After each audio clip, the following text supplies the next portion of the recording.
Nah, makanya ciri khas orang muslim itu kata Nabi mangkana yu'minu billahi wal yaumil akhir.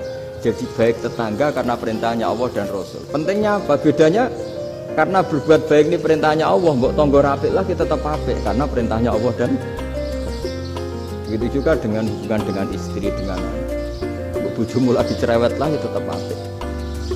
Karena dengan cara itu kita hanya tunduk kepada Allah dan Rasul.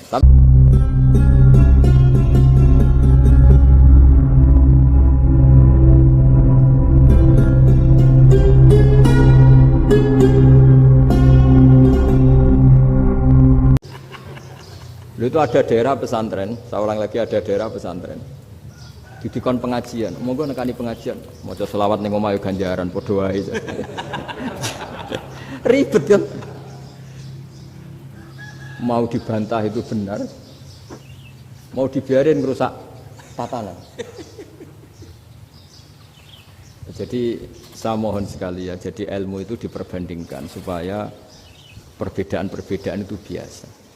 Dulu Imam Malik itu punya murid namanya Imam Syafi'i. Itu dalam banyak hal.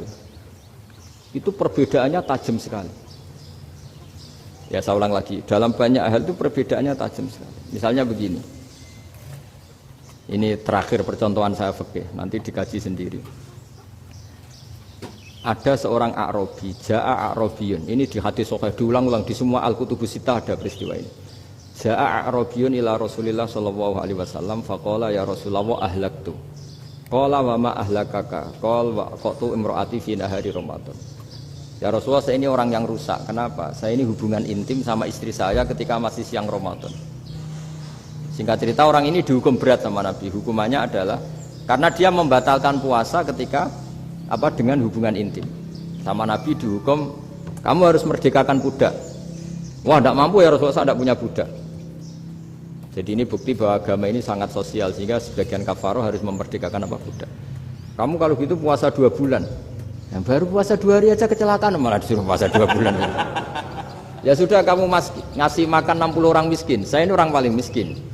Kok jadi sudah miskin agak hiper lah orangnya, poso-poso kok gitu. Itu kata ulama kalau orang Jawa gak mungkin makanannya tempe mendoan, gak mungkin itu. Di Jawa itu nggak mungkin lah, ada orang batal puasa karena hubungan intim. Ada istrinya nggak cantik, cerewet, sang lanang mangane mendoan, itu tidak mungkin, kecelakaan itu tidak mungkin. Tidak mungkin itu. Tapi kalau Arab mungkin karena makanannya apa? Daging. Singkat cerita, terus pertanyaannya gini, kalau batal biasa itu kan bayarnya puasa 1 hari. Tapi kalau batal pakai hubungan intim, pakai jima kalau dalam bahasa fikih itu kafarohnya berat, yaitu merdekakan budak atau puasa 2 bulan berturut-turut. Pertanyaannya gini, jima istri itu boleh loh tidak zina. Seorang jima istri itu boleh loh tidak zina. Itu kan hukumannya berat. Nah terus Imam Malik berpikir kalau gitu tidak harus jima dong. Poso-poso, ora ana uzur, ora ana apa terus nyate. Esuk mangan bakso tanpa ada alasan syar'i. Hukumnya harus sama dong, karena jima hukumnya boleh, berarti semua iftar, semua pembatalan puasa yang tidak ada udzur syara' maka hukumnya sama, yaitu sanksinya sama. Masuk akal enggak? Masuk akal dalam mazhab Imam Malik.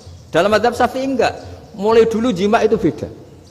Kayak mertamu nih gone wong, mangan iku oleh, tapi nak nggo bojomu mbok jima niku wis nemen ngawure lah. Tetep beda. Dari Imam Syafi'i itu pokoknya beda, jima sama makan itu beda. Lah ya terus setelah itu terus ada pertanyaan, bagaimana kalau makan dulu baru jima? Ribet kan? Makanya itu sampai dibabkan Kitabul Khilafil Fiqhi, bab merekayasa fikih. Makanya itu perdebatannya orang Hanafi sama Imam Syafi'i juga sama. Ada orang jam segini lapar sekali, kalau langsung makan kan kena sanksi.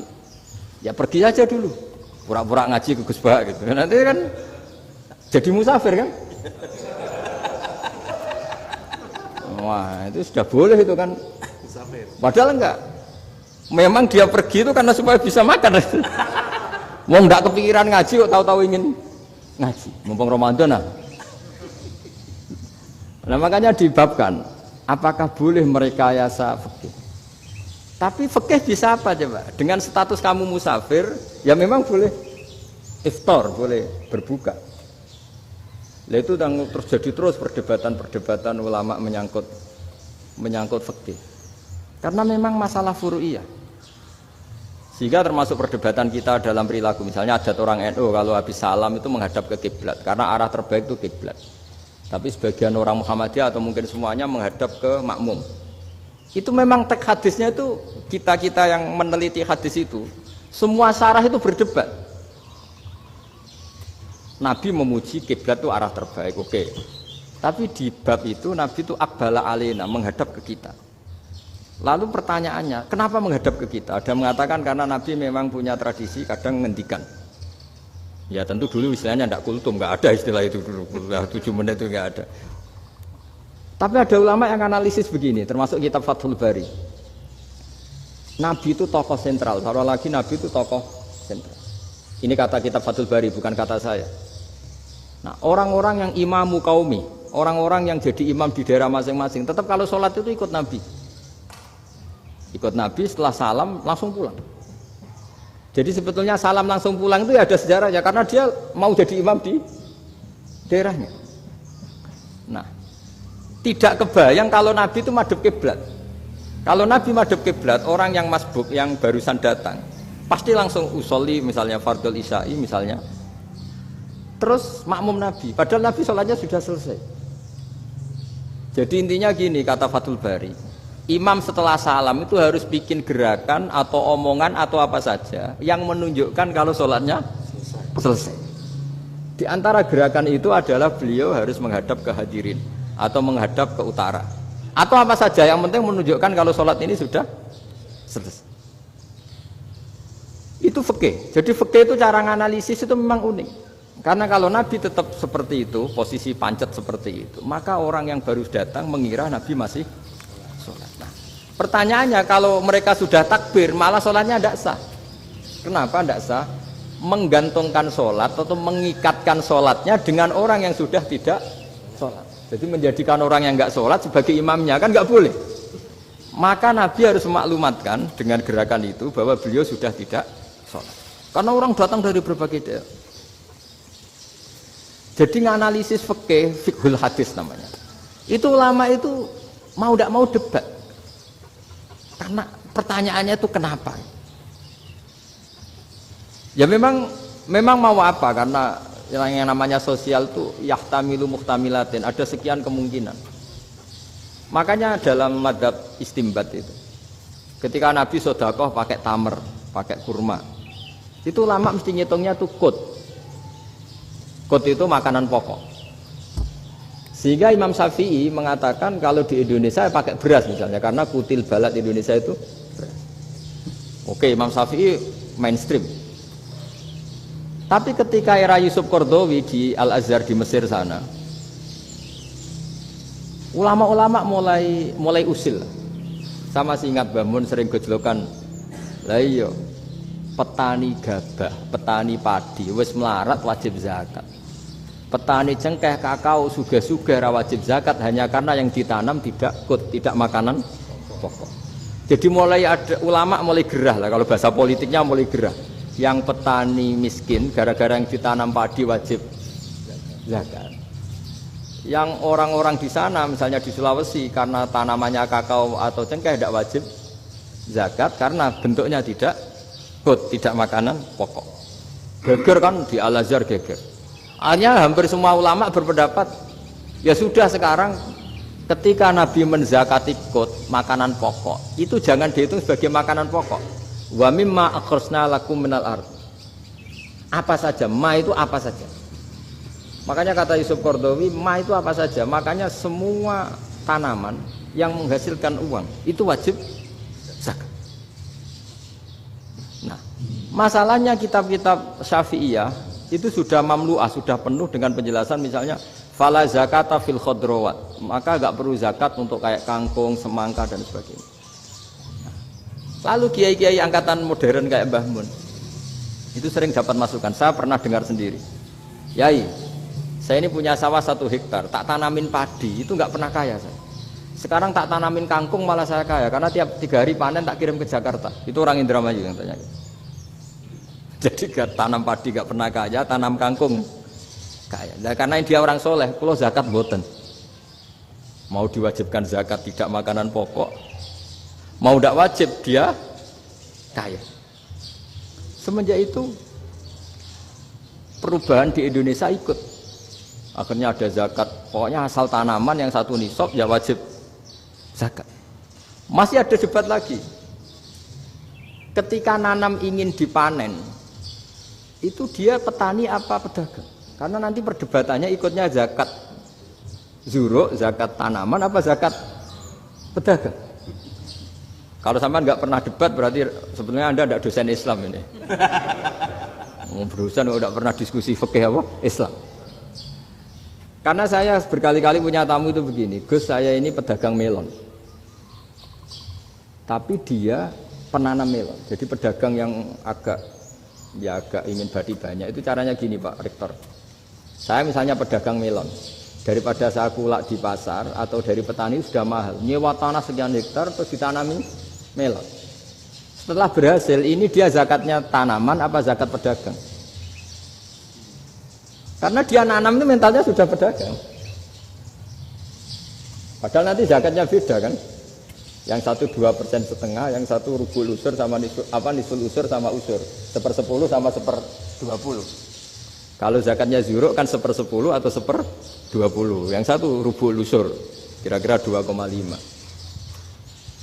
Saya ulang lagi ya. Jadi di era modern itu kita jadi bingung, pedagang tapi gayanya petani, petani tapi hakikatnya. Jadi gampangannya gini ya, kalau saya pedagang beras, kok saya kaya raya, itu mendingan nyewa sekian hektar untuk ditanamin padi ya daripada tengkulak, daripada beli. Akhirnya perdebatannya ini zakatnya pakai apa? Misalnya tebu, misalnya petani tebu. Oh jelas kalau jual nanam tebu itu ingin dijual. Masa apa tiga es tebu berhektar-hektar.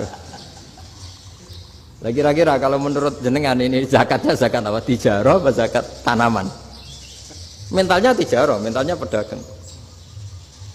Nah ini saya hanya mau cerita.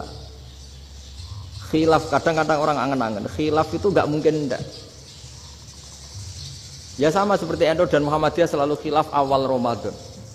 Itu memang nggak bisa nggak khilaf. Misalnya begini, saya beri contoh ya. Karena kadang yang khilaf juga nggak pernah belajar. Lucu kan?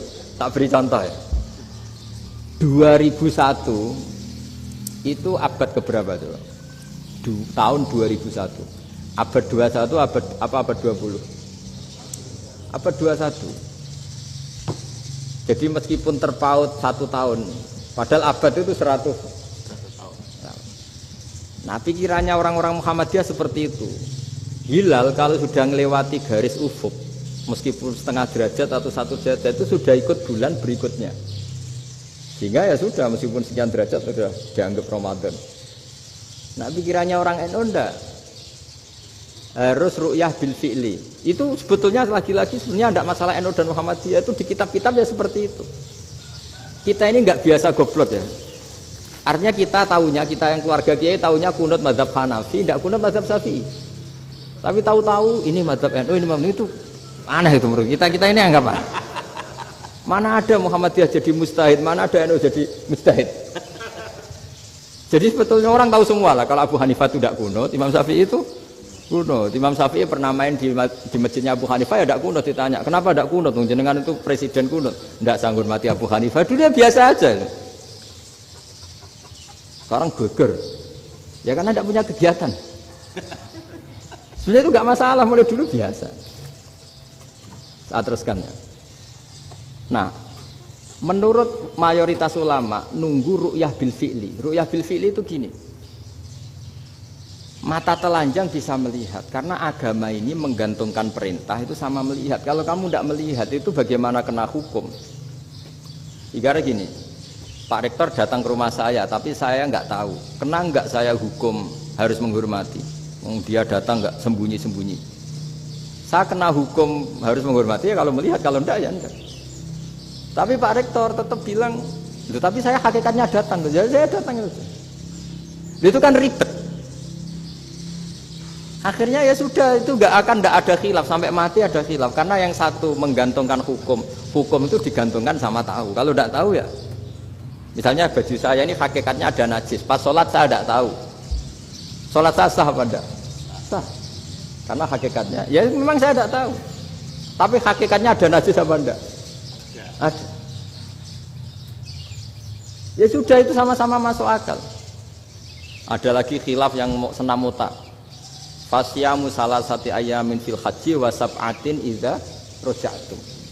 Singkat cerita ada satu pelanggaran haji yang kata Allah kafarohnya itu puasa 3 hari sama 7 ketika kamu pulang, idza raja'tum, ketika kamu pulang. Dalam mazhab Syafi'i yang namanya pulang itu yang haji sudah sampai rumah. Di mana-mana pulang itu ya sampai rumah. Dalam mazhab Abu Hanifah enggak, ketika orang sudah balik kanan dari Arab Saudi, dari Mekah, ya namanya sudah pulang. Misalnya gini, ini Pak Rektor pamit saya, Pak Haris. Gus, Pak Haris mana? Ya sudah pulang kata saya, padahal sampai pandangan sampai depan. Tapi bagi keluarganya belum pulang. Lah lalu idza raja'tum ketika pulang itu bahasanya siapa? Bahasa istrinya apa bahasa yang ditamoni? Kamu ditamoni orang, terus tamunya mana? Sudah pulang. Tapi tanyakan istrinya, belum pulang. Khilaf-khilaf gini kok jadi geger itu kan goblok banget maksud saya itu. Jadi biasa, gini itu biasa. Jadi ya karena memang ini bukan masalah akidah, ini masalah furu'iyah, masalah fikih itu masalah furu'iyah. Mau tidak mau harus beda. Misalnya di sholat juga gitu. Wa ayyuku udin ko adal musolli sokat sholatu. Duduk dengan gaya apapun itu sholatnya sah. Jika sampean kalau haji atau umroh, orang Arab itu jenenge duduk ngenak awak di kursi. Duduk sopan ya hanya orang Indonesia loh. Kalau sholat itu masih duduk ala orang tahiyat. Kalau sampean di Mekah, duduknya pakai apa coba? Kursi ya? Oh enak sholat duduk. Karena memang takbirnya di fikih dengan duduk gaya apa saja sah. Makanya sengenak awak duduk di kursi. Ribet kan? Mau tidak disahkan itu namanya duduk. Mau disahkan masa iya sowan Allah kok duduk santai-santai gitu. Tapi mau apa? Ini fikih. Ya saya ulang lagi ini fikih. Fikih itu ya sudah ini fikih. Makanya kalau ulama berdebat misalnya Abu Hanifah berpendapat sholat itu wajib baca Fatihah pasal Quran. Dalam mainstreamnya ya Fatihah karena la sholata liman lam yaqra bi Fatihatil kitab. Tapi cara Abu Hanifah enggak. Faqra'u ma tayassara minal Qur'an, bacalah apa saja yang mudah bagi kamu. Asal itu Quran. Sementing gak gending Jawa, gak nyanyi lah. Ya sudah mau apa coba? Jadi ya susah memang kalau fikih itu ya sudah seperti itu. Ada lagi yang masih ekstrim misalnya. Yang namanya menyembelih hewan itu gimana coba? Dari hidup ke mati, apa pasti mati disembelih? Cara mazhab Imam Syafi'i yang namanya menyembelih itu penyembelian harus menjadi sebab kematian. Itu yang sah. Saya lagi penyembelian menjadi sebab kematian yang syar'i. Sehingga beliau mensyaratkan hewan yang disembelih ini masih punya hayatun mustaqirrah, punya kehidupan yang normal. Sehingga kalau nggak disembelih ya hidup. Sehingga kalau ada hewan ketabrak truk kejet-kejet mesti mati ini buat sembelih. Itu nggak sah karena nggak usah disembelih ya wes mati kan. Karena ini hanya nunggu koordinasi Israel kan, dia kejet-kejet itu kan prosedur itu. Tapi tidak disembelih pun mati. Tapi cara mazhab Malik enggak. Pokoknya anggere jek duwe nyawa jenenge kewan urip. Dengan kamu sembelih berarti matine mergo mbok sembelih. Meskipun nanti ya enggak usah disembelih ya mati. Coba hitung secara ilmu matematika. Kalau enggak disembelih hidupnya 5 menit. Gara-gara kamu sembelih hidupnya langsung mati. Terus dia matinya, cara di persidangan matinya disebabkan apa? Disebabkan disembelih apa kecelakaan? Loh, debat toh kamu. Sama-sama UMM aja debat.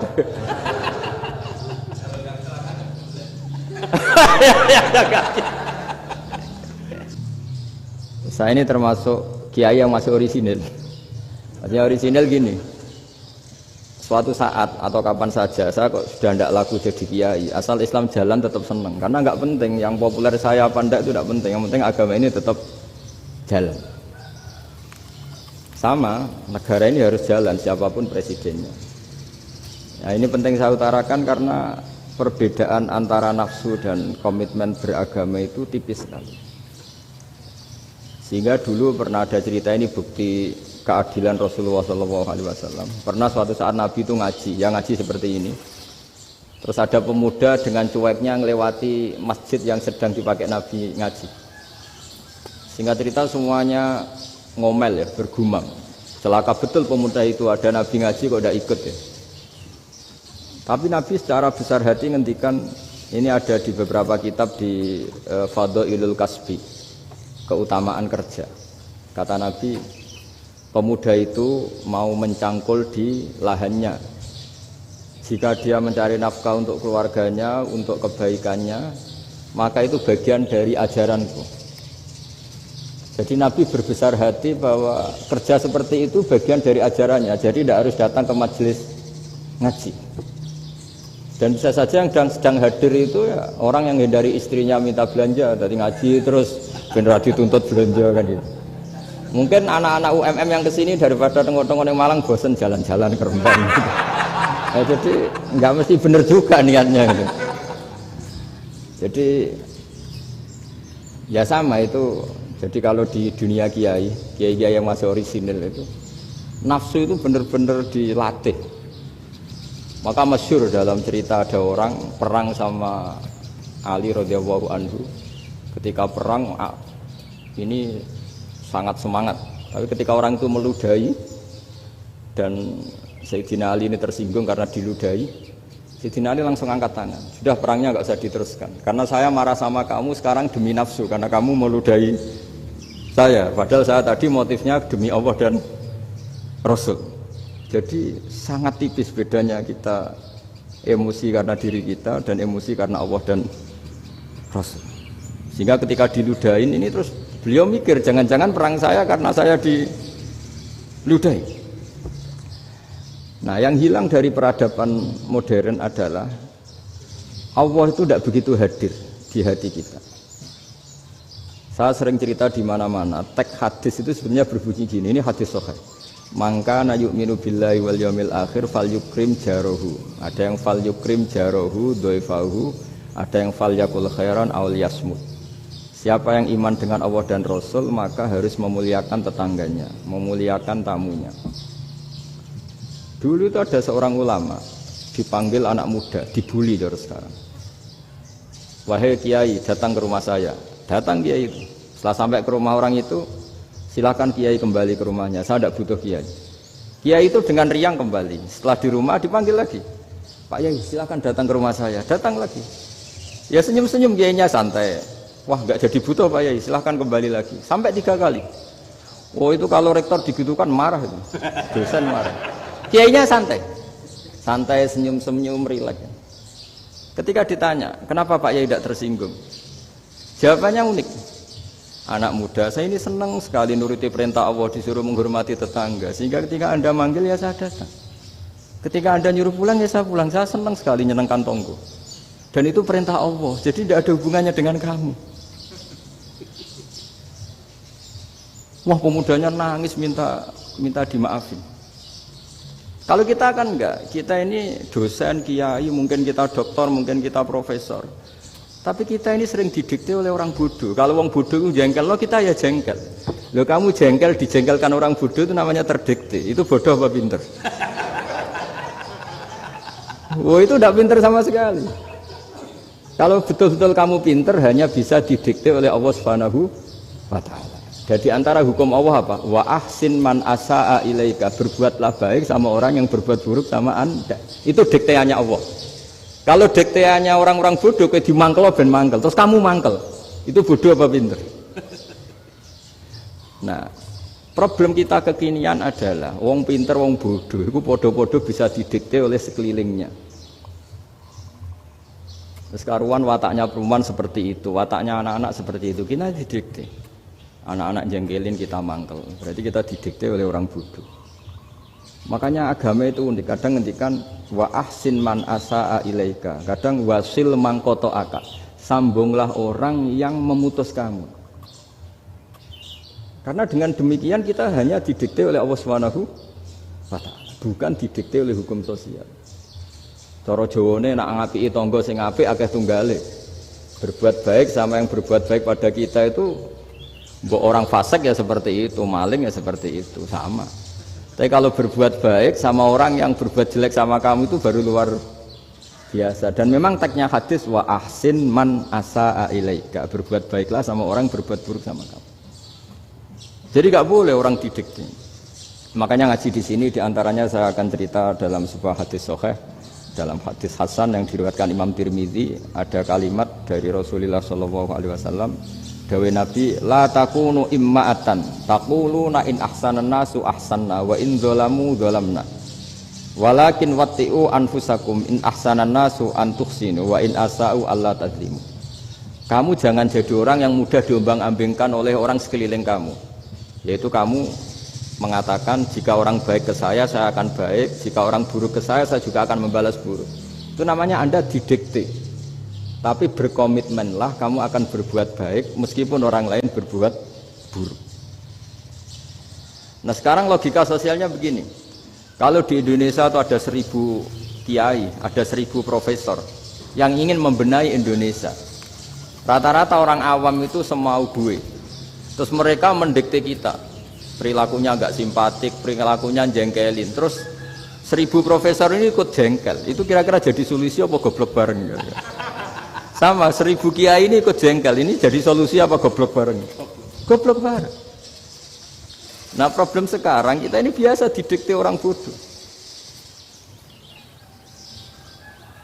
Nah makanya ciri khas orang muslim itu kata Nabi mangkana yu'minu billahi wal yaumil akhir.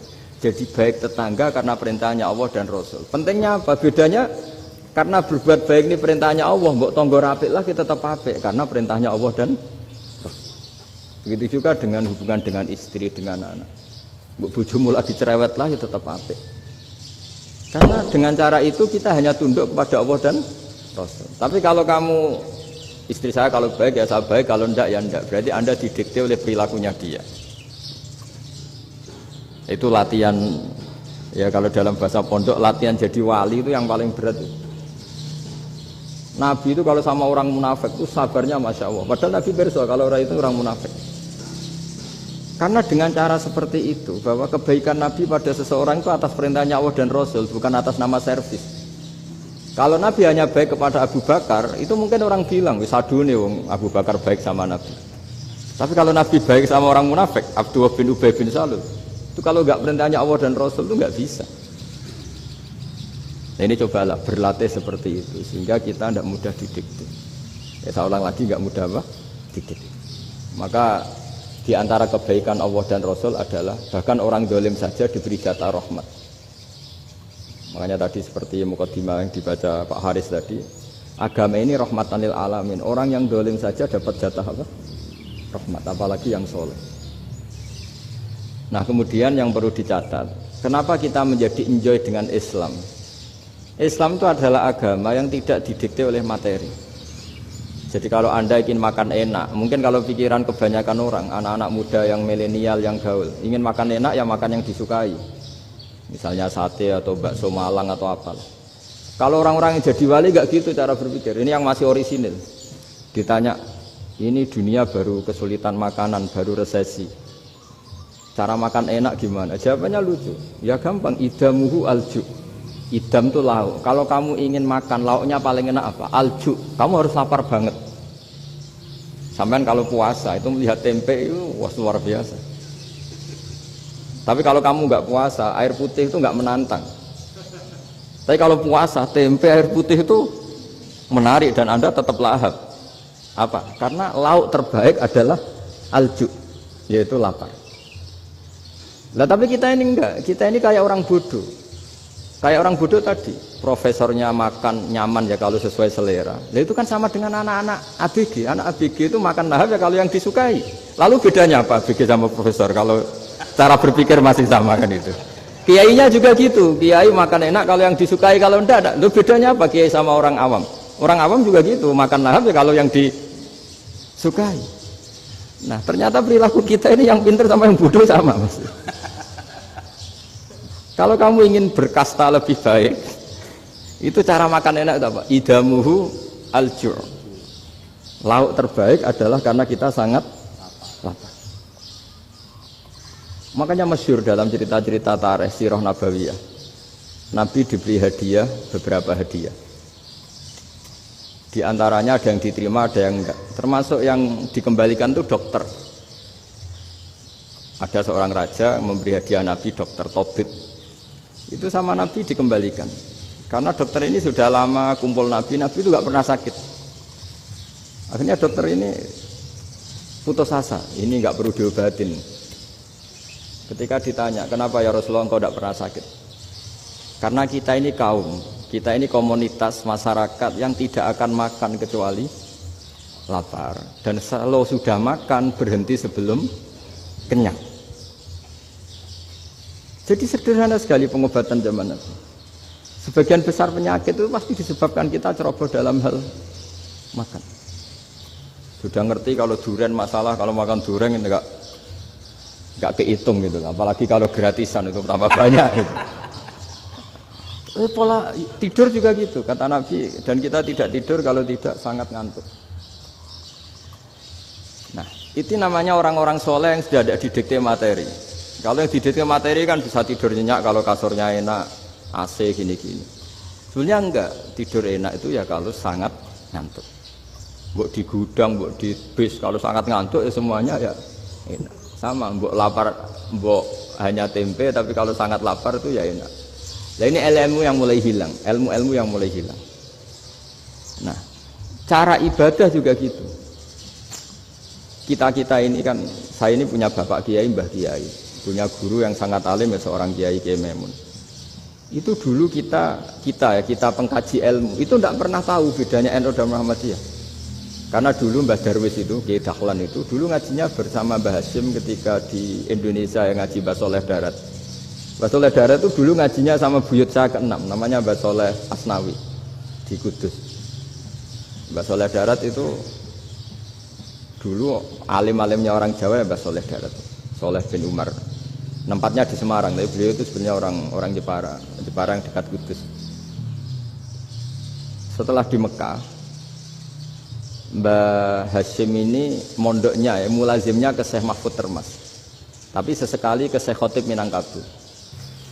Nah yang Mbah Ahmad Dahlan lebih sering ke Syekh Khotib Minangkabau, sesekali ke Mbah Mahfud. Singkat cerita, karena Syekh Khotib Minangkabau sudah modern ya, terlibat organisasi dunia. Pas itu beliau pengagum Muhammad Abduh, pengagum Rasid Ridho, sehingga bawaannya Mbah Dahlan itu lebih pergerakan karena beliau lebih mengidolakan Syekh Khotib. Nah Syekh Khotib sendiri sebenarnya orang Minangkabau, jadi beliau namanya Muhammad saja. Jadi menantunya orang Arab. Oh itu dicibir mertuanya ini karena punya mantu orang Jawa, orang ndak Arab.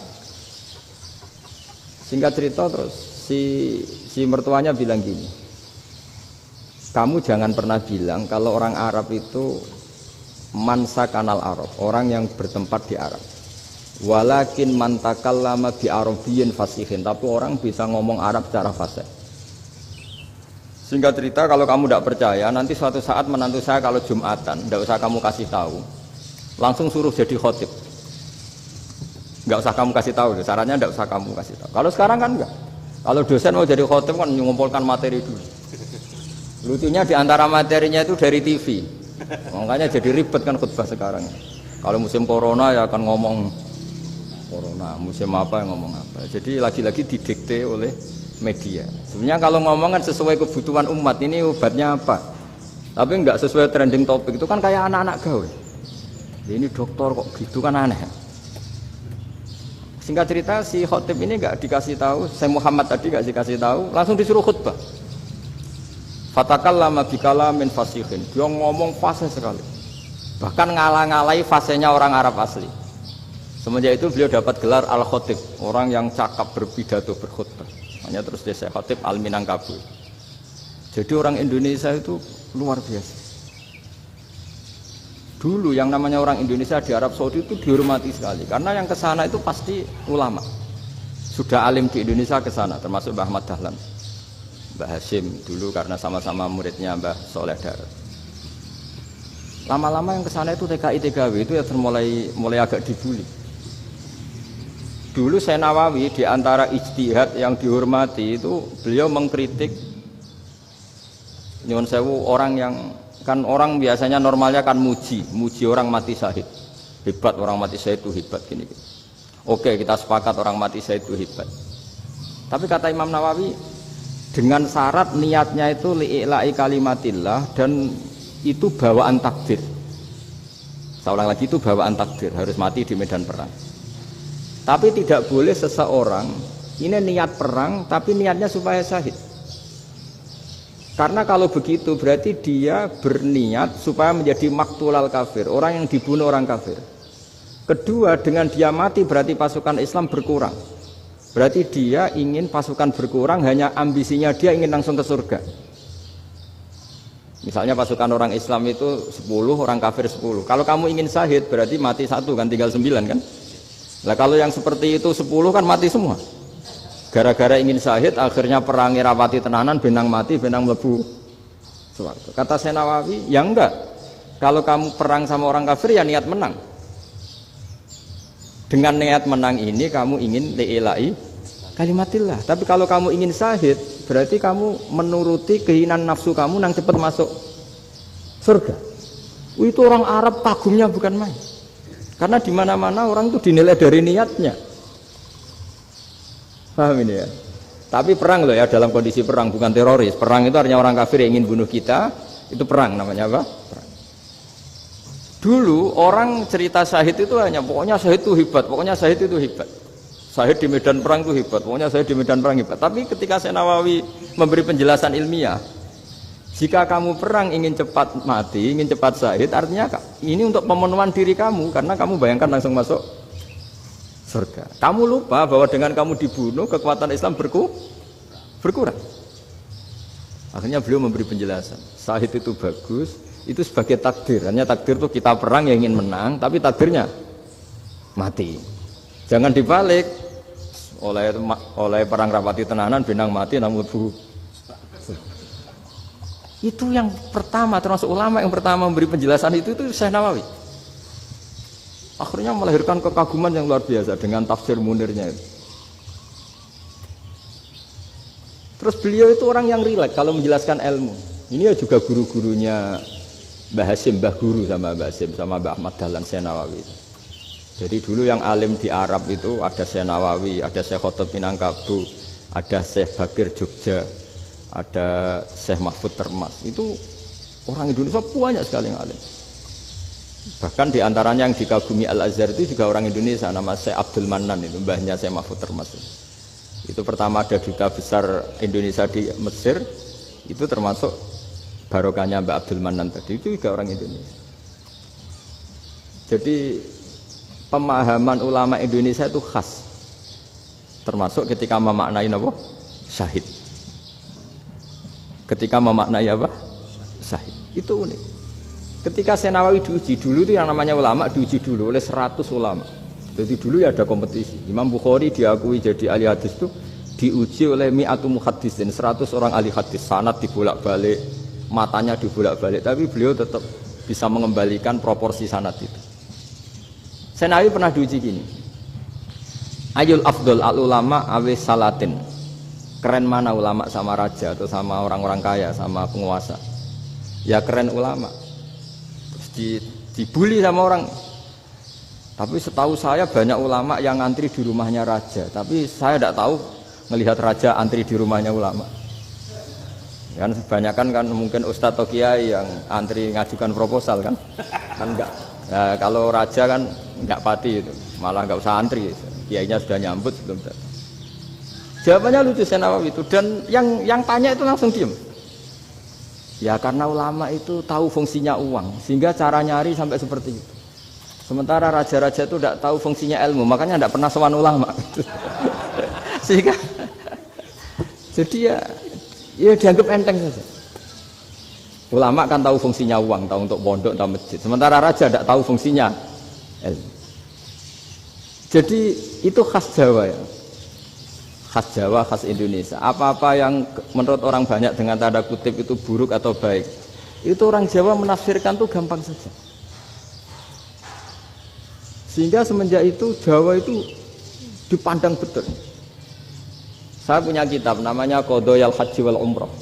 Itu terbitan Hayatul Ulya Arab Saudi milik Wahabi. Itu diantara fatwa yang dipakai untuk solusi muskilatul haji, problem-problem haji kekinian.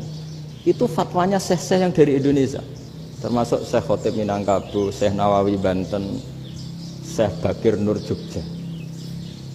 Misalnya begini, dalam fatwa-fatwa yang menyulitkan kita ya, sampai sekarang jadi perdebatan. Ketika sofa dan marwah itu dengan batas tertentu, saya ulang lagi dengan batas tertentu, mau tidak mau atas nama kebutuhan, itu kan butuh perluasan. Karena kalau naik turun itu mudah disepakati ulama. Jadi misalnya gini ya, saya punya tanah seluas ini. Pasti orang akan mengatakan sampai bawah ya tanah saya, sampai atas tanah saya. Itu mujma' alaih, itu disepakati. Sehingga Nabi ngendikan al-Ka'bah min tuhumil ardi ilas sama Ka'batun. Ka'bah sampai ujung bumi sampai ke aras semuanya Ka'bah. Sehingga tidak ada perdebatan ulama ketika Masjid Haram ditingkat, kemudian yang di atas sholat tetap dia menghadap Ka'bah. Tidak harus diluk melihat di bawah, enggak. Karena Ka'bah sampai langit sama, tanah Anda kamu tingkat sampai 10 enggak ada tetangga protes. Karena bawah sampai atas tanah Anda. Tapi kalau diperluas, tanah Anda kamu luaskan setengah meter saja atau 3 cm saja, iso geger mbek tonggo. Karena di mana-mana batas itu ya tadi, kalau atas bawah miliknya, kalau samping enggak. Pertanyaannya, perluasan Mina itu ke samping. Perluasannya Matof yang Mas'ah itu juga ke samping. Geger kan ulama dunia. Bagaimana hukumnya Mina Jadid? Mina yang diperbarui atau Mina yang diperluas. Itu diantara rujukan baik yang membolehkan maupun yang menentang. Itu ya syekh-syekh Indonesia. Itu orisinal tuh. Saya punya kitab orisinal terbitan Hayatul Ulya, kira-kira ya kemenaknya Arab Saudi kalau di Indonesia itu. Itu yang dirujuk dawuh Syekh Nawawi, dawuh Syekh Khotib Minangkabau. Karena apa? Ada logika khas Jawa. Misalnya begini, meskipun saya tidak perlu fatwa Mina Jadid sah apa tidak, memang jadi perkhilafan ulama. Misalnya kampung ini dinamai Mina. Pertanyaannya gini, tanah yang di samping ini bisa milik Anda apa enggak? Ya bisa Gus kalau dibeli atau dihibahkan. Berarti tanah di samping Anda menjadi milik Anda karena ada proses pengambil alian lewat beli maupun hibah. Nah masalahnya ini negara itu berhak menganeksasi atau memasukkan ini sebagai Mina. Itu ulama Jawa kalau ditanya, alasannya apa? Fa innal muttasila bis-syai' hukmu dzalika syai'. Karena yang gantet, yang mutasil itu bisa dihukumi seperti sesuatu itu. Jadi kalau ini Mina, ya yang gantet Mina ini ya bisa dikatakan Mina. Beda dengan membuat Mina Malang Mina, wah itu tidak bisa, tidak mutasil kan? Itu enteng sekali ulama Jawa. Satu ya tentu karena kebutuhan, tapi asal masih al-muttasilu bihi, yang masih tanah yang masih mutasil. Nah, ketika perluasan mas'ah antara sofa dan marwah kan misalnya ini batas luasnya sofa, ini batas luasnya marwah. Lalu atas nama kebutuhan, sofa marwah itu sampai sini. Sampai agak meluas ke sini. Itu geger Arab Saudi. Wah, ini gimana? Padahal tawaf itu harus antara gunung Sofa dan gunung Marwah.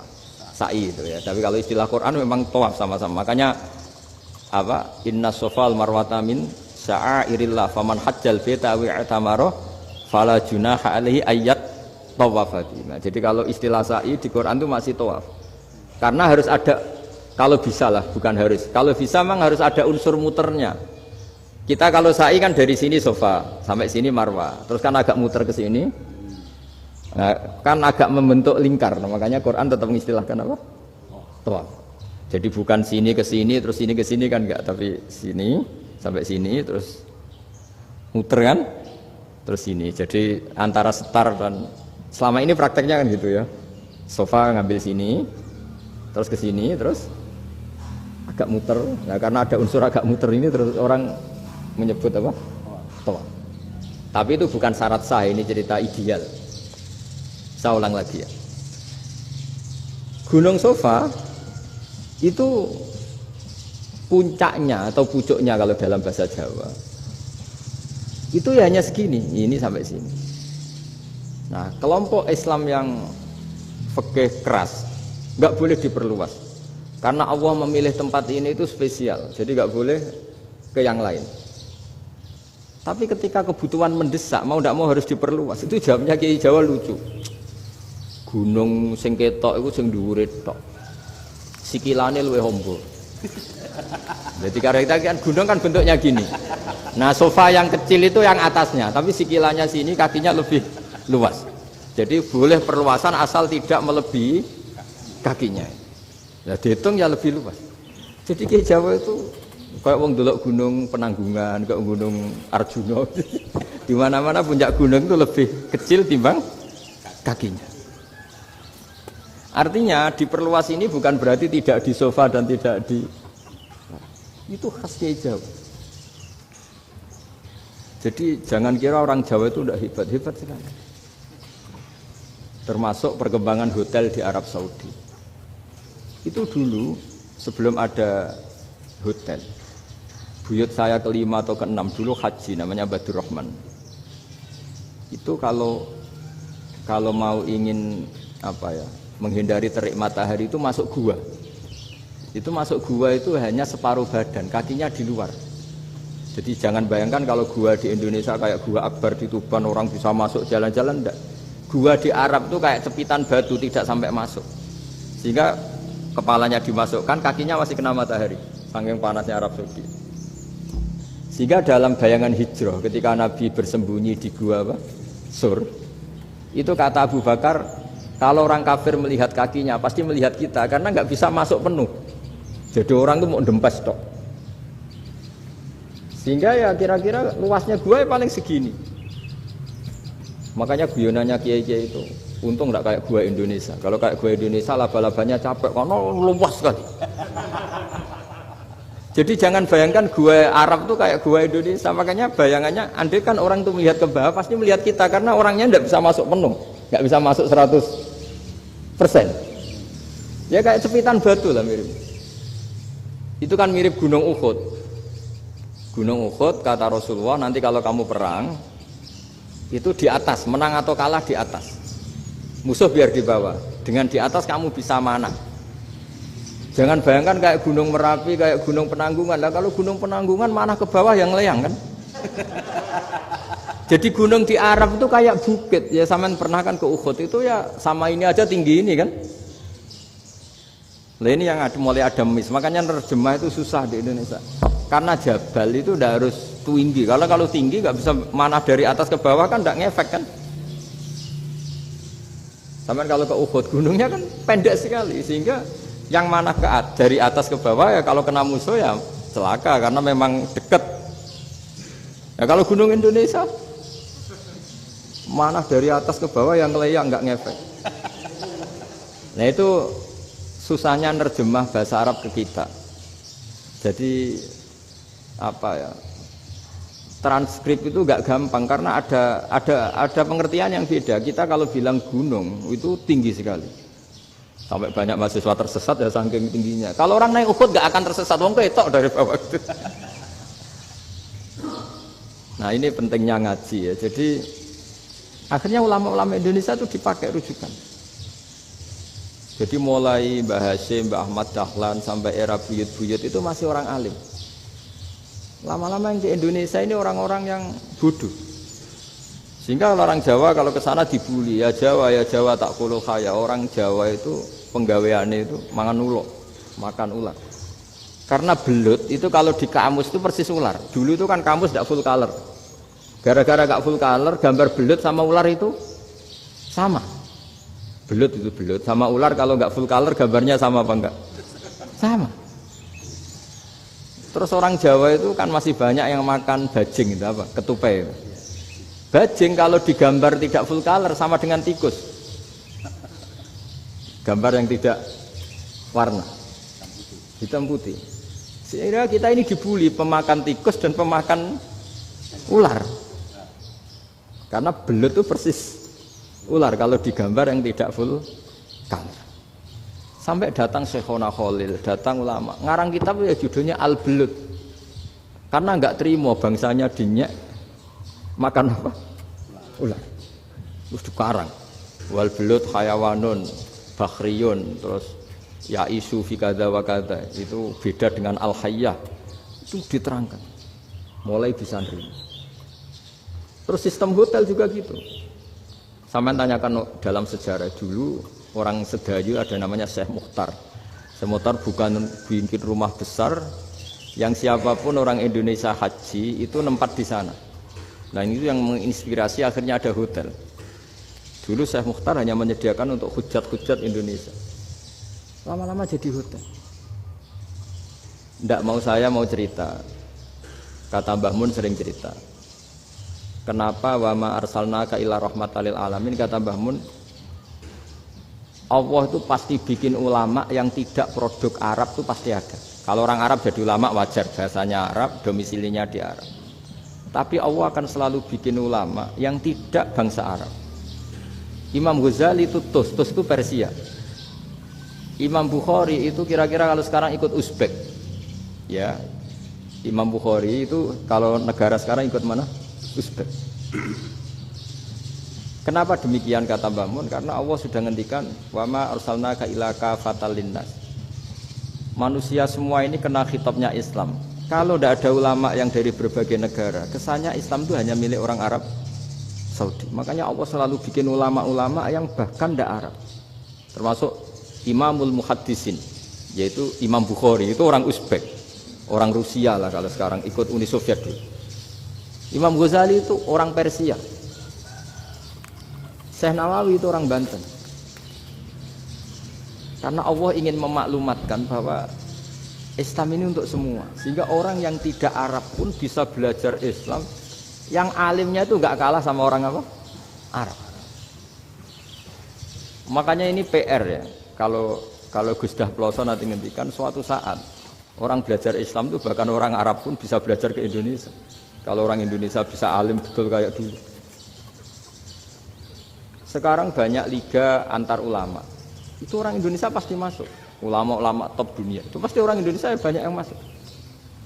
Karena tadi ketika orang Indonesia baca kitab, itu orang Arab itu kagum. Kok bisa ada bahasanya baca secara benar? Bukan sekedar bisa baca secara benar. Karena memang dilatih sedemikian rupa di pondok-pondok. Makanya kita semua lah, yang alim di Indonesia itu kemana-mana ya pasti alim. Dulu putra Mbah Mun namanya Gus Zofur itu tahun pertama ya sudah the best di tahun pertama.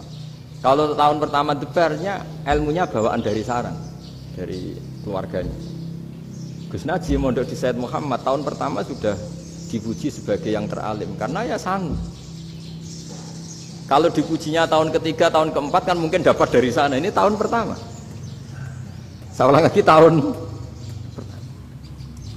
Karena pengajaran di Indonesia itu luar biasa di pondok-pondok. Makanya kalau dalam anekdot pondok itu cerita-cerita lucu itu. Ada orang Jakarta ngaji, setelah di kelas itu pelengahan terus. Melihat jendela, lihat pintu terus. Lama-lama gurunya marah. Kamu diajarin kok enggak punya sopan. Melihat pintu terus enggak memperhatikan guru. Anak Betawinya jawabnya lucu. Habis Pak Guru bohong. Kenapa ya? Kamu Pak Guru bilang Ja'a Zaidun, Zaid datang. Tak lihat enggak ada yang datang. Setelah itu contoh nasab kan ro'a itu Zaidan. Saya melihat Zaid. Saya enggak melihat Zaid. Contoh ketiga yang jer kan maror tu bi Zaidin. Saya berjalan ketemu Zaid. Pak Guru diam di situ enggak jalan-jalan. Jadi saking detailnya Indonesia dia cari. Kalau rofa Ja'a Zaidun. Kalau nasab ro'a itu Zaidan, kalau jar marortu bi Zaidin. Nah si murid Betawi ini karena pertama sekolah, ngiranya gurunya itu cerita, Zaid datang. Makanya dia ngelihat pintu terus, mana katanya datang kok enggak. Tidak datang-datang ya. Nah, dengan latihan seperti itu, kemungkinan orang Indonesia salah itu kecil karena memang dilatih betul. Saya ulang lagi karena memang dilatih betul. Sehingga ketika orang Indonesia ini yang cerita seorang wartawan, ini kisah nyata. Kalau ini tidak anekdot, kisah nyata. Ada wartawan internasional ngeliput Ramlah itu di Gaza, di Palestina. Wartawan Indonesia ini hanya bisa bahasa Inggris. Dijak ngomong bahasa Arab. Terus dia bilang saya tidak bisa. Saya tidak bisa, saya bisanya ngomong Inggris. Tapi apa yang terjadi setelah sholat, si Indonesia ini jadi imam pakai sholat jariyah lagi. Baca bismillah benar, bismillahi jar karena mudhof ilaih. Terus ketika iktidal ya benar, Rabbana lakal hamdu mil'us samawati wa mil'ul ardi benar. Ketika tahiyat ya benar, at-tahiyatul mubarakatuh sholawat. Sama orang Arab ini diambungi. Orang Arab kalau senang orang itu dicium. Kamu tawaduk, sebenarnya kamu itu ahli bahasa Arab. Karena orang Indonesia sekali sholat itu nggak ada yang salah. Meskipun benarnya karena hafalan, tapi bagi yang ahli nahwu itu hebat. Misalnya kita kalau ngapalkan kan bismillahi, bismi jar karena ba, Allahi jar karena mudhof ilaih, ar-rahmani jar karena sifat, ar-rahimi karena sifat, alhamdu rofa karena mubtada, lillahi jar karena ada huruf jarli, robbi jar karena sifat. Sebetulnya tidak karena pinter, tapi karena hafalan. Tapi orang Indonesia hebatnya itu benar terus. Rabbana lakal hamdu, ya kan, alhamdu rofa, terus mil'us samawati ya rofa karena sifat. Sehingga terus orang Indonesia kalau sholat di Timur Tengah itu dipuji karena makhrajnya ya benar, rofa nasabnya juga benar. Nah itu di negara lain tidak ada nggak Indonesia.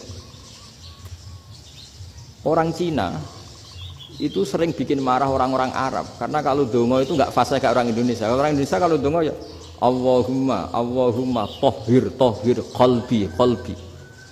Orang Cina ini yang jadi guyon di Arab. Allahumma tahir kalbi gitu. Itu kan bedanya jauh.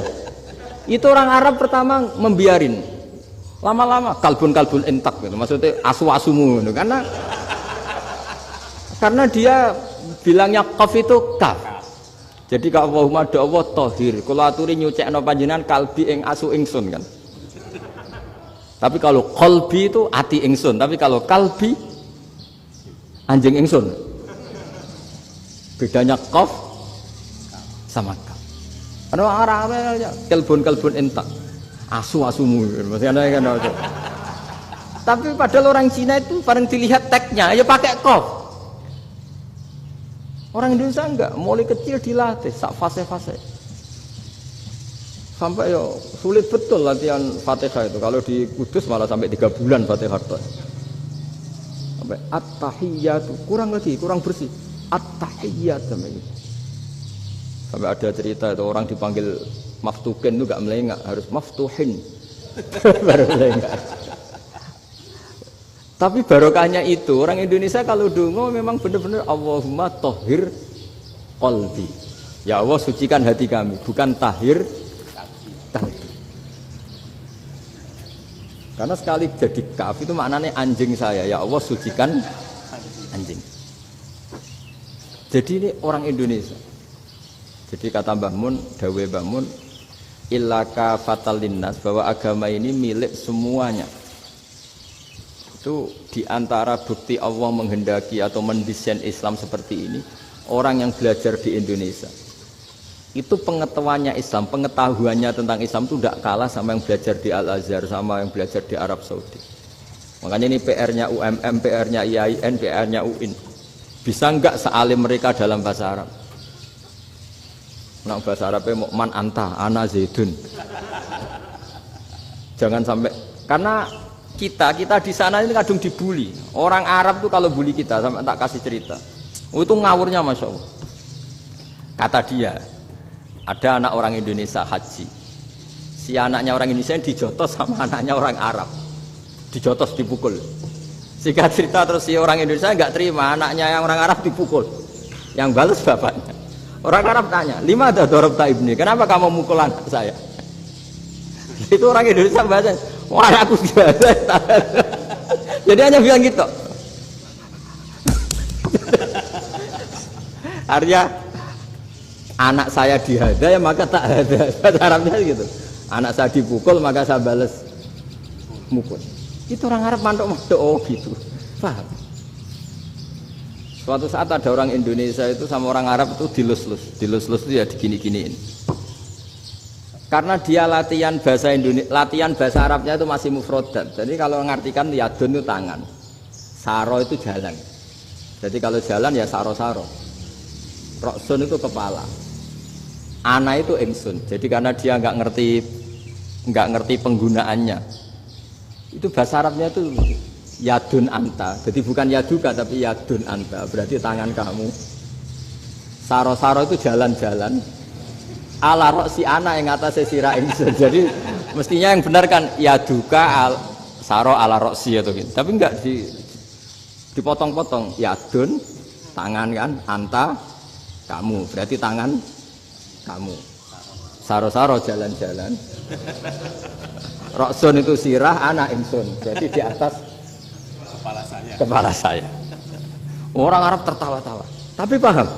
Kalau maksudnya seperti itu. Jadi kita ini dibully di Arab itu Masya Allah.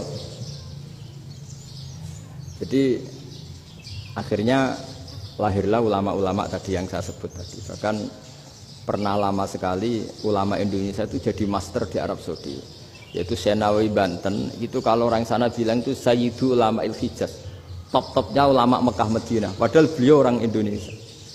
Dan dimakamkan di Ma'la itu dekat makamnya Sayyidah Khadijah. Karena sangat dihormati. Nah, di antara sebab dihormati adalah ketika orang memahami syahid, maknanya pokoknya maktulal kafir. Syahid itu adalah orang yang kalau perang itu mati di medan perang. Itu Imam Nawawi merinci secara detail.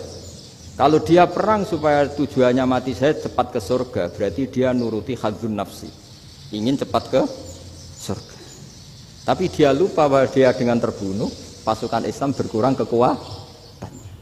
Maka syarat perang yang benar adalah ya ingin menang. Di mana-mana perang ya ilahi kalimatillah supaya kalimat itu menang, jangan ingin kalah. Soal dia mati takdir, tapi jangan ingin mati. Wah itu terus dikagumi. Ternyata memang, oh iya ya kalau pasukan Islam 10, kafir 10, kita ingin syahid, berarti ya kalau orang ingin syahid kan terus mungkin perangnya ada hati-hati, main ngawur saja terus kalah mati. Sudah kalong satu kan, terkurangi satu kan. Nah kalau semuanya 10 punya niat gitu, nah itu Syekh Nawawi. Syekh Nawawi itu orang yang begitu gampang nerangkan Quran. Bahkan ketika orang Arab kesulitan ngartikan famathaluhu kamathalil kalbi intahmil alaihi yalhas au tatrukhu yalhas. Orang tomak itu ibarat kayak anjing. Anjing itu kamu kasih makan ya tetap melet, menjulur-julurkan lidahnya, kamu ndak ya ndak. Imam Nawawi ditanya, ma wajhusibi, lalu wajah tasbihnya di mana? Beliau menjawab fitoma. Jadi anjing punya dua sifat yang berlawanan. Di bab ilmu dipuji, nggak ada hewan yang mudah menerima ilmu kayak apa? Anjing. Sehingga Quran mengistilahkan wama alamtum minal jawarihi mukallibin. Hewan yang mudah diajari itu oleh Quran dibahasakan sudah menganjing. Karena anjing adalah hewan yang paling mudah apa? Diajarin. Itu diakui oleh Quran. Wa ma 'allamtum minal jawarihi mukallibin. Nggih, ngoten mawon. Assalamualaikum warahmatullahi wabarakatuh.